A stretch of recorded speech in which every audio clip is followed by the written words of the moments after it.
విజయవాడలో పోలీస్ స్టేషన్లు వివాదాలకు అడ్డాగా మారుతున్నాయా? నేరస్తులపై ఉక్కు పాదం మోపాల్సిన పోలీసులు నిర్లక్ష్యం, అలసత్వం, అసమర్థతతో విమర్శల పాలవుతున్నారా? కృష్ణలంక పోలీస్ స్టేషన్ ఘటన మరువకముంది. ఇప్పుడు సత్యనారాయణపురం పోలీస్ స్టేషన్ పేరు వరుస వివాదాల్లో వినిపిస్తోంది. ఆర్థిక మోసాల నుంచి అనుమానాస్పద మరణాల వరకు, రాజకీయ వివాదాల నుంచి శాంతి భద్రతల వైఫల్యం వరకు, ఆందోళనకారులపై పోలీసుల వ్యవహార శైలి నుంచి హోటళ్లలో జరుగుతున్న ఘటనల వరకు ఒక్కటే పోలీస్ స్టేషన్ చుట్టూ అన్ని ఆరోపణలు ఎందుకు వస్తున్నాయి? విధులు నిర్వహించాల్సిన పోలీసులు విధుల కంటే ఇతర అంశాలపై ఎక్కువ దృష్టి పెడుతున్నారు అనే ఆరోపణలు ఎందుకు వినిపిస్తున్నాయి? అసలు సత్యనారాయణపురం పోలీస్ స్టేషన్లో ఏం జరుగుతోంది? వరుస వివాదాలకు కారణం ఏంటి? విజయవాడలోని సత్యనారాయణపురం పోలీస్ స్టేషన్ పేరు ఇప్పుడు బాగా వినిపిస్తోంది.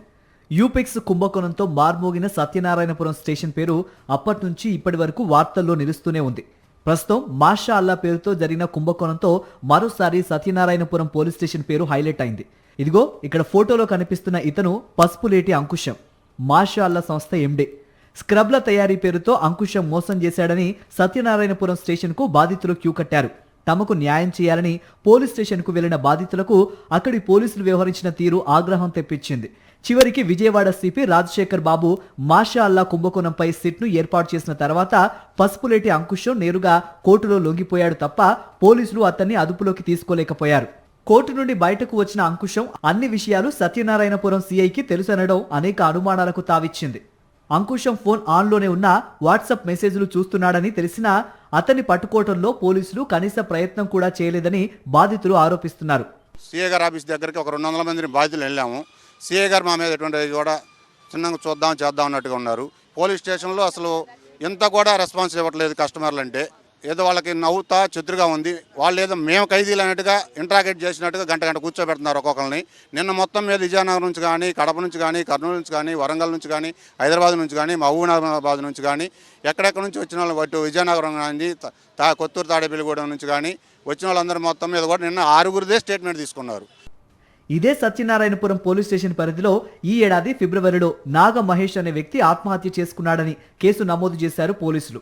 అయితే నాగ మహేష్ది ఆత్మహత్య కాదు, హత్య అని కుటుంబ సభ్యులు ఆరోపించారు. సత్యనారాయణపురం సిఐ కావాలనే కేసును తారుమారు చేశారన్నారు. తాము చెప్పిన ఏ ఒక్క అంశాన్ని సిఐగా ఉన్న లక్ష్మీనారాయణ పరిగణలోనికి తీసుకోలేదంటున్నారు నాగ మహేష్ కుటుంబ సభ్యులు. నాగ మహేష్ ఒంటిపై గాయాలున్నాయని, కారులో రక్తపు మరకలు ఉన్నా లెక్క చేయలేదన్నారు.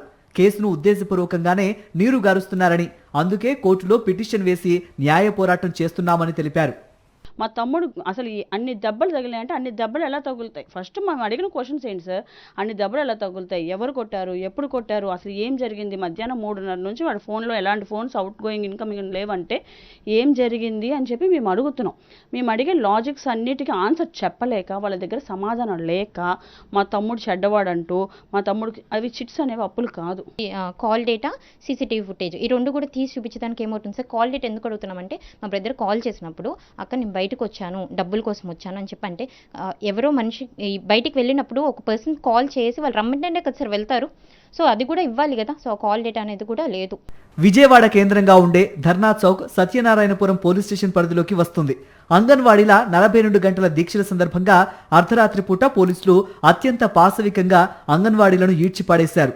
ఈ దృశ్యాలను చిత్రీకరిస్తున్న మీడియాపై కూడా నాడు ఇదే సిఐ లక్ష్మీనారాయణ జులుం ప్రదర్శించారు. ఆర్థిక మోసాలు, నేరాల విషయంలోనే కాదు, పొలిటికల్ అంశాల విషయాల్లోనూ శాంతి భద్రతలను కాపాడడంలోనూ సత్యనారాయణపురం సిఐ లక్ష్మీనారాయణ అలసత్వం వ్యవహరిస్తున్నారనే చర్చ జోరుగా సాగుతోంది.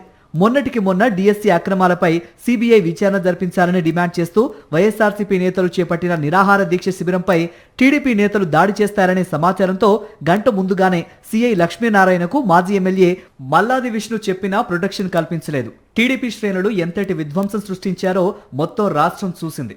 దాడికి దిగిన వెన్నుపోటు పార్టీ నేతలపై చర్యలు తీసుకోవాలని వైఎస్ఆర్సీపీ ఫిర్యాదు చేస్తే కనీసం పట్టించుకోలేదు. పైగా వెన్నుపోటు పార్టీ నేతలు ఇచ్చిన ఫిర్యాదు ఆధారంగా తిరిగి వైఎస్ఆర్సీపీ నేతలపై కేసులు నమోదు చేశారు. ఇక హోటల్స్ పై నిరంతర నిఘా పోలీసుల బాధ్యత. ఒక వ్యక్తి హోటల్లో రూమ్ తీసుకుని 4 రోజుల పాటు స్పందించకపోతే యాజమాన్యం రెస్పాండ్ కావాలి. కానీ అలంకార్ సెంటర్లో ఉన్న ఒక రూమ్లో కొంతమంది యువకులు రూమ్ తీసుకున్నారు. అందులో ఒక యువకుడు ఆత్మహత్య చేసుకున్నాడు. కానీ 4 రోజుల పాటు రూమ్ లాక్ వేసి ఉంటే హోటల్ యాజమాన్యం కానీ పోలీసులు కానీ చర్యలు తీసుకోలేదు. విధుల్లో ప్రాధాన్యత కంటే ఇతర అంశాలపై పోలీసులు దృష్టి పెడుతున్నారని విమర్శలు పెద్ద ఎత్తున వినిపిస్తున్నాయి. సత్యనారాయణపురం పోలీస్ స్టేషన్ చుట్టూ వినిపిస్తున్న ఆరోపణలన్నీ నిజమా కాదా అన్నది దర్యాప్తులో తేలాల్సిందే. ఒకే పోలీస్ స్టేషన్ పనితీరుపై పదే పదే ఇలాంటి ప్రశ్నలు ఎందుకు వస్తున్నాయన్నది మాత్రం ఉన్నతాధికారులు సీరియస్ గా పరిశీలించాల్సిన అంశం. నేరం జరిగిన తర్వాత స్పందించడం మాత్రమే కాదు, నేరం జరగకుండా చూడటం కూడా పోలీసుల బాధ్యత. ఫిర్యాదు వచ్చిన తర్వాత కేసు నమోదు చేయడం మాత్రమే కాదు, బాధితుడికి న్యాయం జరుగుతుందన్న నమ్మకం కల్పించడం కూడా పోలీసింగ్లో భాగమే.